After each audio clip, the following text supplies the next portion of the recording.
Reckoners, Huntmasters, Thragtusks, Pilgrims. You know, it's a mid-range deck. I mean, I guess we'll see if this version is better than, the Naya Blitz version, or if maybe it just matches up better against the Naya I was going to Blitz say, version. I think it's like slightly worse against the field, but way better in those types of matchups. The Naya Humans, the Naya Blitz, the... It probably matters a lot on who's on the play and who's on the draw, too, as we see both players laying out their opening 7 cards. We'll see who's on the play and who's on the draw here. Matthew picking up his cards first. So see, maybe a feeling. Even though how fast our first match was, these guys are already in game 3. Yeah.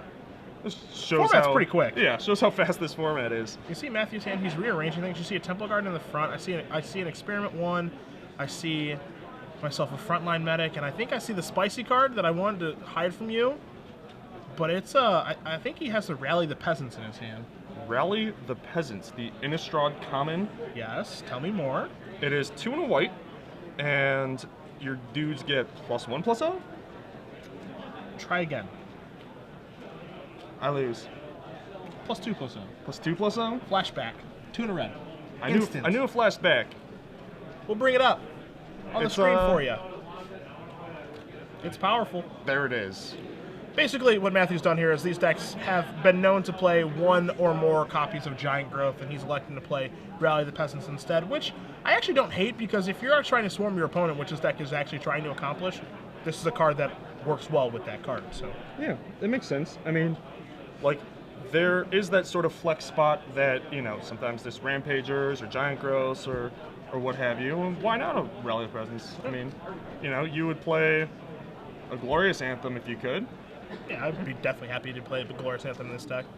You don't find Hamlet Captain in this deck, a card that is starting to pick up some traction on Magic Online, and we did see it a little bit earlier in the day, but it's not in this current list. This list is a lot more traditional. You find 4 copies of Frontline Medic, Burning Tree Emissary, Lightning Mauler, Mayor of Averbrook, Experiment 1 Boros Lead, Champion of the Parish, 3 Flinhoof Boars, 3 Thalias, 1 Gorklan Rampager, 4 Searing Spears, and a Rally of Peasants. So a lot more traditional list, much like Nico Christensen's list from Grand Prix Quebec. And on the other side, Brian's deck has a lot of 4-ups. Experiment 1, Smiter, Boros Reckoners, Strangleroot Geist, Restoration Angel, Thragtusk, Avacyn's Pilgrim, 3 Flamehip Boar, 2 Huntmaster, 1 Arbor Elf, and 4 Domri Raid. No Searing Spears. Kind of interesting.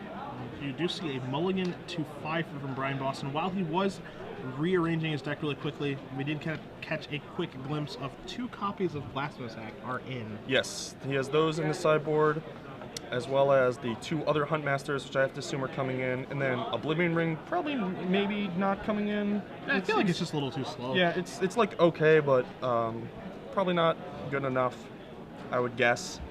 So let's talk about mulligans. Brian Boss going to 5. I think that's actually fine.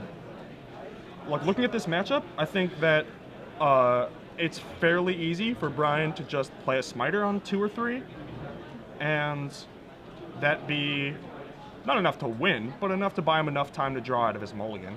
Yeah, it might be enough time to draw out of his mulligan. I mean, so long as Matthew does not draw, he has 2 copies of Fiend Hunter and 3 copies of Pacifism in the sideboard. That's a lot. Yeah, you can almost guarantee the Pacifists are in. Maybe the Fiend Hunter's in, maybe they're not, because we haven't seen the first 2 games, but Brian does have 4 copies of Dami Rod. He probably drew 1 at some point, and Fiend Hunter kind of gets blown up by that card. Yeah. So you're not sure if the 2 Fiend Hunters are in. You can almost guarantee the 3 Pacifisms are in. So we don't know if he has one in his opening hand or not right now, but that kind of blows up the idea of stabilizing the Locks and Smiter, or at least trying to undo your mulligan for a couple turns with that. Yeah. It's not going to be easy. Winning from 5 rarely is. That's true. We've seen a couple of those as well. So Brian, you see his hand. He does actually have a Oblivion Ring in his hand. You see a Stomping Ground, a Flinthoof Boar, and you see Matthew is going to start by taking 2 via Temple Garden. And pass. And no, it's an Experiment 1. Actually going to play something. My mistake, He plays an Experiment 1. And his hand isn't bad, as you do see Avacyn's Pilgrim here, and Brian does take 2 as well. So. That is a key component to winning from 5. Now he just needs to get some big creatures to sort of stabilize from the oncoming assault that he's about to... yeah, actually, Matthew's hand is It's good, but it's not great. Yeah, this isn't the best thing we've ever seen from Nine Blitz. Obviously, this deck is capable of incredibly explosive draws. He does draw a Burning Tree Emissary for the turn. You see him thumbing back between that, his Experiment 1, his Rootbound Crag, which he's actually going to play this turn. He's deciding, you know, do I want to do this and pump that and then play the Experiment 1, or do I just want to play the Experiment 1 and then evolve go it next turn, yeah, but not have the 2/2 in play. Yeah. Yeah. So he's electing to just play the Emissary, make it a 2/2, and then play the Experiment 1. We're assuming it's a 2/2. And burn for 1. Yeah. Burn for 1 indeed. We're going to assume that is a 2/2 right now. There's not a die on it. Yeah, there is. But... It's camouflaged. It's a purple die. Oh, okay. So we do see a Flint Hoof Boar here. We're hoping he didn't miss that evolve trigger. There's a die. Oh, okay, I see it now. Yeah. Okay, I see it. It's purple on purple. Ideal. Yeah. For a camera. Yeah. It's not like we have big white ones right there on the table. So you're going to see a Stomping Ground come and play on tap. There is your frontline medic. Oof. That is going to pump both of those Experiment 1s, 1 into a 2/2, 1 into a 3/3. There's our white die. All right. Now y'all can see it at home, and I can see it here in the booth. I just Zackilled there. I yelled. It just felt right. And so now Matthew's considering attacking with this. Yeah, whether he wants to trade off the Experiment 1. Would you attack or not? I do not. I think that you have Battalion next turn. Your Experiment 1 is generally going to be like at least trade for the boar, right? Okay. But like if you can get a Battalion to attack in, then it's obviously just way better. Well, there is an Oblivion Ring to kind of blow that strategy up. It takes care of the frontline medic. Matthew's going to untap and draw. We do know that he does have Mare of Averbrook in his hand. You see a Boros Elite the draw for the turn to go along. Rally the Peasants as well. Yeah, the Rally of the Peasants is the last card in his hand.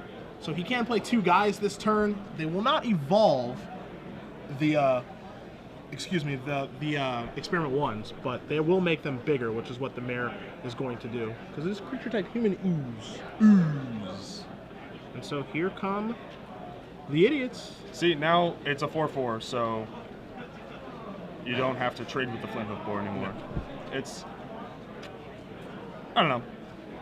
Like, theoretically, you could try to trade it off the last turn to make sure that your 2/2s get in this turn if he has removal for Mayor, but he would have to have removal for Mayor and the frontline medic. And on a mulligan 5. Yeah, I like the way that Matthews played this game. So you're going to see the smaller Experiment 1 trade with the Flint Hoof Boar. Going to come across there Experiment for 7. 2, if you will. Yeah, if you want.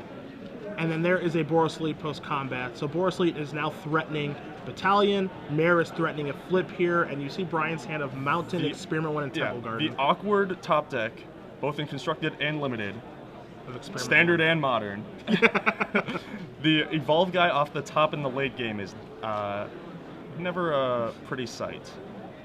Now Matthew's drawn a Clifftop Retreat to go along with that Rally of the Peasants, and you know Matthew is so far ahead in this game that he probably doesn't. He probably didn't need Rally of the Peasants to win, but it's just going to solidify things. Yep, it just closes the door. As he can get in with all of his creatures here, and I think Rally of the Peasants will be enough to get through the last points of damage. He is just considering things here as Brian. Yeah, like if Brian has a removal spell, then like maybe he doesn't want to trade off his Mayor for one of the creatures. You know, just considering all the possibilities, but. Knowing that we know that Brian has nothing, and this is going to be the game. Man, this format's fast. It is fast. It is very, very fast, which makes it difficult to play decks like an Esper. Like an unexpected results? Yeah. Just a lot of the strategies are kind of invalidated with how quick the format is. And yep. And you can almost attribute that almost alone to Burning Tree Emissary. But, I mean, it also, Experiment 1 and Boros Elite as well. Yeah. Yeah, there are some super powerful 1-drops. Even, like, the red 1-drops are very good.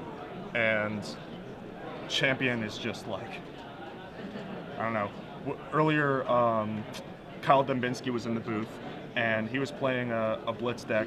And the first card on his list was Wildly Cattle, crossed out, Champion of the Parish. Really? Yeah. That's awesome. Yeah. And so there's your Rally of the Peasants. I will rally all the peasants. And that is going to be a lethal Shrug, attack. scoop. And there's your handshake. Matthew Baum, after Brian Boss takes a mulligan to 5, is your winner, 2-1. He's